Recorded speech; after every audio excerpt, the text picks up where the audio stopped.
নবীজি বলতেছেন ফাইন্না আখবারহা আন তাশহাদা আলা কুল্লি আবদিন আও আমাতিন বিমা আমিলা আলা যহরিহা আন তাকুলা আমিলা কাদা ওয়া কাদা ইয়াউমা কাদা ওয়া কাদা।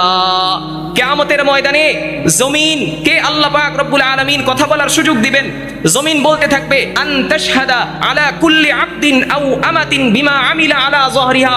এই জমিনের উপর দাঁড়িয়ে প্রত্যেকটা বান্দা বান্দি যেই সমস্ত ভালো কাজ করেছে সেটার পক্ষে জমিন সাক্ষ্য দিবে, এবং যেই সমস্ত খারাপ কাজ করেছে সেটার বিরুদ্ধে জমিন সাক্ষ্য দিবে। আন তাকুলা আমিলা কাদা ওয়া কাদা ইয়াউমা কাদা ওয়া কাদা, যে আল্লাহ এই আপনার বান্দা এই আপনার বান্দি অমুক দিন অমুক মুহূর্তে এতটা বাজে ওই জায়গায় দাঁড়িয়ে আল্লাহ আপনার বিরুদ্ধে নাফরমানি করেছে, অমুক ব্যক্তিকে হত্যা করেছে, অমুক নারীর দিকে অশ্লীলভাবে তাকিয়েছে। জমিন ওই দিন আল্লাহর সামনে দাঁড়ায় দাঁড়ায় সাক্ষ্য দিবে, আপনার বিরুদ্ধে হয়ে জমিন সাক্ষ্য দিবে। প্রত্যেকটা সেকেন্ড উল্লেখ করবে, দিন উল্লেখ করবে, সাল উল্লেখ করবে যে অমুক দিন অমুক মুহূর্তে অমুক সময়ে আপনার নাফরমানি করেছিল। এই জমিনের উপর দাঁড়ায় আমি জমিন আজকে তার বিরুদ্ধে সাক্ষ্য দিচ্ছি। এই জন্য মনে রাখবেন মুসলমান, মনে রাখবেন জমিনের উপর দিয়ে হাঁটতেছেন, এই জমিনের উপর দাঁড়িয়ে কোনো মানুষের সাথে কখনো অন্যায় করবেন না।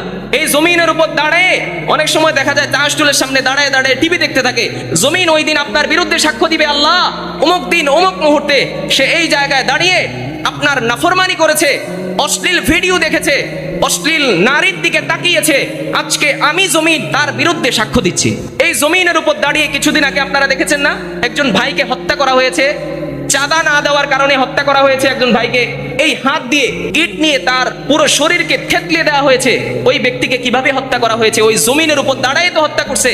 তো জমিন সাক্ষ্য দিবে না ওই দিন? জমিন সাক্ষ্য দিয়ে বলবে, আল্লাহ আপনার এই বান্দাকে অন্যায়ভাবে নির্মমভাবে ইট দিয়ে থেতলিয়ে দেওয়া হয়েছে, তার কোনো দোষ ছিল না আল্লাহ, আজকে আমি জমিন তার বিরুদ্ধে সাক্ষ্য দিচ্ছি, আপনি তাকে গ্রেফতার করে জাহান্নামে নিয়ে নিক্ষেপ করেন। জমিন আমাদের বিরুদ্ধে সাক্ষ্য দিবে।